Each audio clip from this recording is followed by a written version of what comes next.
Merci. Peut-être que quand vous entendez le terme Belgique aujourd'hui, c'est cette image-là que vous avez en tête, puisque suite aux attentats de Paris, la Belgique, Bruxelles et plus précisément Molenbeek, comme le prononcent les Français, a été au centre de l'actualité médiatique. Donc ce que je voudrais faire aujourd'hui, c'est vous décrire un certain nombre de débats post-attentat, un certain nombre de déclarations politiques, mais aussi produire un certain nombre d'éléments sur la présence de l'islam en Belgique. Alors, les musulmans en Belgique sont estimés à plus ou moins 5-6% de la population, donc on parle de 600 000 individus. Moi, je reste toujours extrêmement prudente par rapport à ce type de statistiques. Je vous rappelle qu'en Belgique, il est interdit de recenser l'affiliation religieuse des personnes. Ça veut dire qu'on fait véritablement sur base d'estimation, et que ces chiffres servent parfois à des discours extrêmement problématiques sur, on a eu un discours il y a quelques années, ou des débats il y a quelques années sur Bruxelles bientôt majoritairement musulmane, donc vraiment des discours très alarmistes. Donc inutile ici, entouré de spécialistes, de dire encore une fois à quel point il faut faire attention à ces chiffres.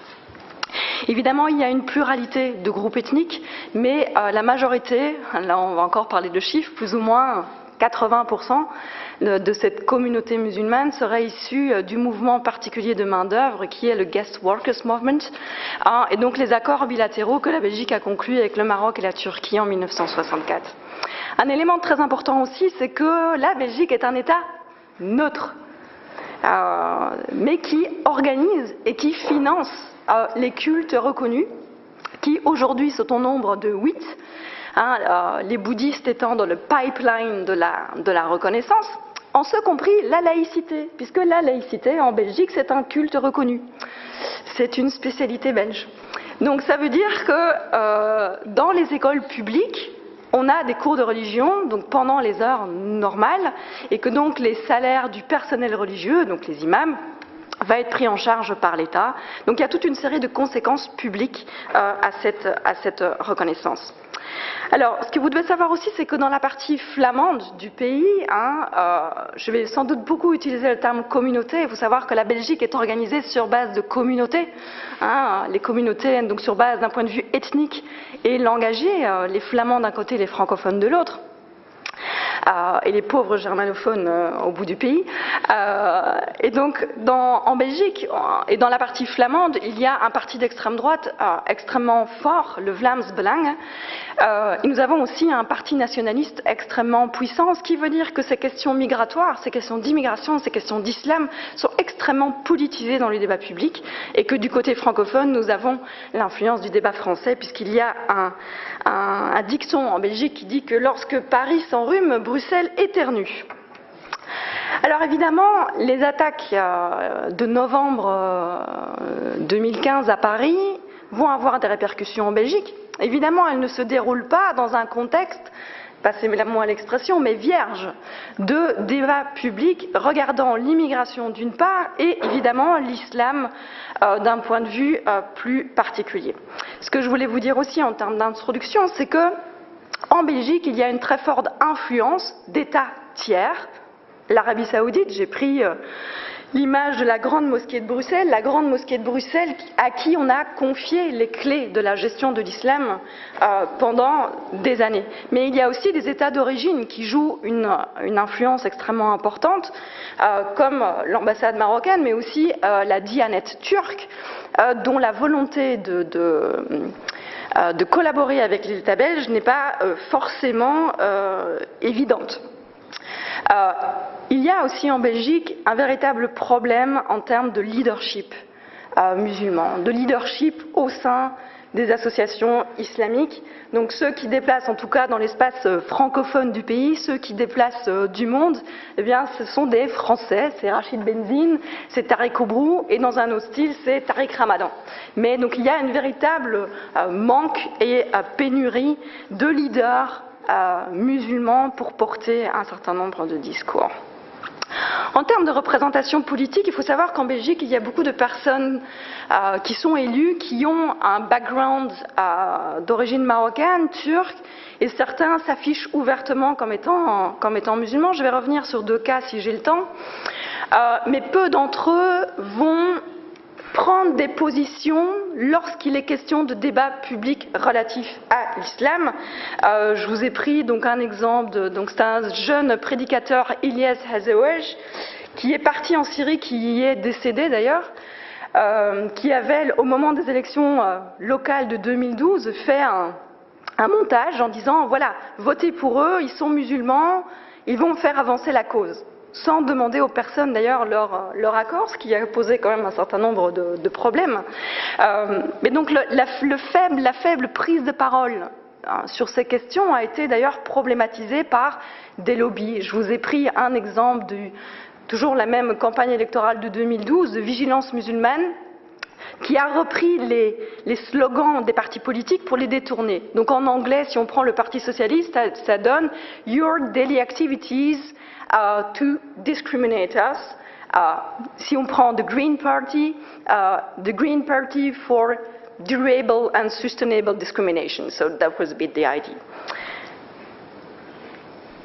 Donc en termes de débat public, ce qu'on a vu, c'est que d'une part, il y a de fortes restrictions, il y a un débat public à l'égard de l'immigration de manière générale. Donc en 2011, la Belgique met un certain nombre de restrictions en termes d'acquisition à la nationalité. La Belgique qui avait plutôt un régime libéral sur ces questions-là.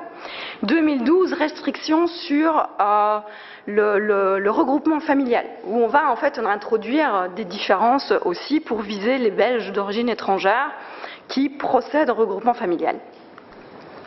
De manière, ce qui nous intéresse beaucoup plus aujourd'hui, c'est évidemment aussi un certain nombre de débats publics constants sur la place de l'islam en Belgique. Ce qui veut dire que depuis 1989, donc comme en France, les premières affaires du foulard, on a un débat public constant sur ce que c'est être musulman en Belgique et est-ce que c'est en fait possible d'être musulman et belge? Est-ce qu'il y a une compatibilité entre le fait religieux musulman et les valeurs, je mets ça avec 10 000 guillemets, belges? Quelques débats publics. 1998, c'est le premier processus d'élection de l'exécutif des musulmans de Belgique. 2006, on a eu un débat local qui a eu une résonance nationale sur la possibilité d'introduire des repas halal dans les cantines scolaires. 2012, un débat extrêmement intéressant. En 2012, c'est la Cour constitutionnelle qui rend son arrêt sur l'interdiction du voile intégral, un débat sur lequel j'ai beaucoup travaillé, qui était particulièrement intéressant. Il faut savoir que la Belgique a été le premier État européen à interdire le voile intégral, mais pas de bol, le gouvernement fédéral est tombé. Et vous savez qu'on a eu un petit peu de mal à avoir un gouvernement par la suite, mais lorsque le gouvernement a repris le flambeau, c'est l'une des premières choses auxquelles il s'est attaché. Et donc dans les débats parlementaires, il y avait des questions de sécurité, mais aussi des questions de séparation de l'espace public et du religieux, et des parlementaires ont été jusqu'à reprendre des versets coraniques dans le débat parlementaire, donc au Parlement, pour montrer que le voile intégral ne faisait pas partie de la tradition musulmane. Je finis sur les débats en fait tout récents que nous avons eus. Vous voyez en fait le petit pot vert. C'est une spécialité belge, c'est le sirop de liège. Donc en 2015, un producteur de ce petit sirop choisit de vouloir importer son sirop en Indonésie. Pour le faire, il demande une certification halal. Il faut savoir que le sirop de liège est composé de pommes, de poires et de sucre. Il est donc halal per se, j'ai envie de dire. Mais donc il a juste fait labelliser son produit. Et ça a donné une espèce de polémique nationale avec des gens qui ont été remettre leur petit pot de sirop devant la fabrique, l'entreprise, pour montrer leur mécontentement. Et on a eu, ce qui est moins anecdotique, des personnalités politiques de premier plan et pas de partis politiques d'extrême droite ou de la droite nationaliste, disant « mais il faut comprendre, le halal ne fait pas partie de nos valeurs ». Je pense que symboliquement, c'est extrêmement symptomatique de dire à la 4e génération des musulmans que le halal ne fait toujours pas partie des valeurs belges. Et puis nous avons eu un débat acharné sur la question de la fête du sacrifice. Donc, puisque dans la majorité du pays, la fête du sacrifice a été soit interdite, soit fortement compliquée. Donc de savoir si, voilà, est-ce que l'abattage rituel, c'est véritablement aujourd'hui, dans des États modernes comme les nôtres, évidemment, c'est ironique ce que je dis, est-ce que ces barbares musulmans doivent quand même encore être autorisés à pratiquer l'abattage rituel? Donc vous voyez, ce que j'ai voulu illustrer, c'est une mise en problématique constante de l'identité musulmane qui, à mon avis, crée des ruptures ou des fissures identitaires chez certains. Alors, l'impact des attentats de Paris, il y en a eu plusieurs, je n'aurai pas le temps de tous les développer. Je voudrais en développer 2. On a eu 3 semaines ou 1 mois après les attentats, un certain nombre de déclarations à l'égard de « il faut fermer les mosquées non reconnues ». Donc vous savez, je vous l'ai dit, la Belgique est un État neutre qui reconnaît les cultes et qui notamment reconnaît les mosquées qui veulent se faire reconnaître, peuvent avoir leur déficit pris en charge par les pouvoirs publics. Cette procédure de reconnaissance est une procédure purement administrative. Donc il y a à la fois une méconnaissance du processus de radicalisation qui ne s'est pas produit en Belgique majoritairement dans les mosquées, donc il y a à la fois une méconnaissance de cela, mais il y a aussi une espèce de confusion entre une procédure administrative et une procédure beaucoup plus politique de contrôle. Il y a aussi un certain nombre de discours sur les mosquées radicales, et pour rebondir sur ce que Stéphane disait, cela fait des années que les services de renseignement disent « il y a », on dit que, nous pensons que, il y a des discours radicaux. Je pense qu'il y a une confusion dans les mentalités des pouvoirs publics entre ce qui relève d'un discours salafiste, conservateur sur le plan moral que l'on peut et que l'on doit critiquer pour ce qu'il est en tant que tel, mais ce qui relève d'un discours radical, politique, d'appel à la violence. Et donc ça, pour moi, c'est aussi un problème. Et je plaide véritablement pour que, s'il y a des actes de ce type-là, les mesures qui tombent alors sous le coup de la loi soient prises. Parce qu'en attendant, cela laisse une ambiance absolument terrible sur ce que font les mosquées de manière générale.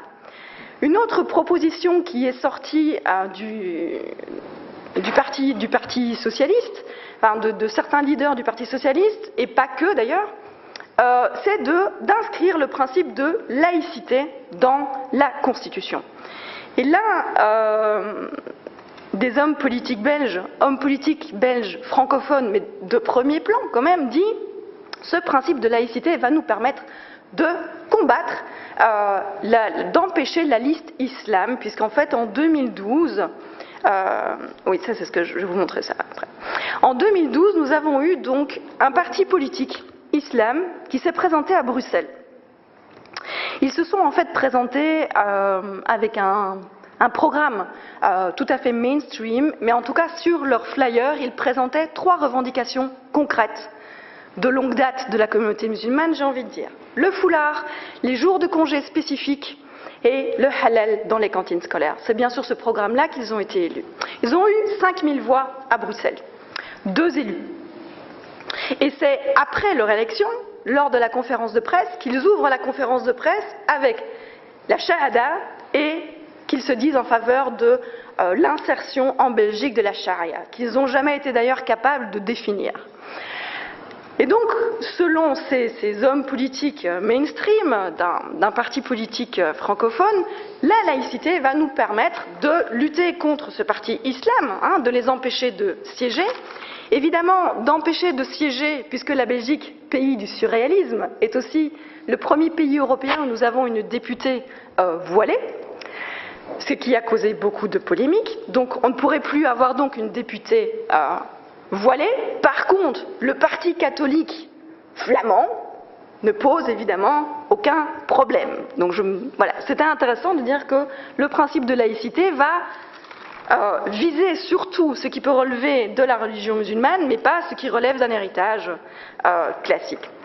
Et donc quand je vous disais que ça n'avait pas eu lieu dans les mosquées, on a eu des exemples très concrets avec Sharia for Belgium. Donc c'est Fouad Belkacem, c'est la photo du bas et la photo d'au-dessus, qui se dit aussi Abou Imran, et qui était spécialisé dans le Dawa Street, et qui donc n'était pas dans les mosquées. Même chose avec le Resto du Tawhid et Jean-Denis Le Soumis, c'est sous le couvert d'activités conférencières, caritatives, etc., qu'il recrutait des jeunes et venait chercher à la sortie des mosquées, mais pas dans les mosquées que ça se faisait. Et pour terminer, ces débats politiques ont renforcé ces attentats, les conséquences de ces attentats renforcent l'idée d'une communauté musulmane comme étant extrêmement homogène. Toute sa diversité est balayée d'un revers de la main.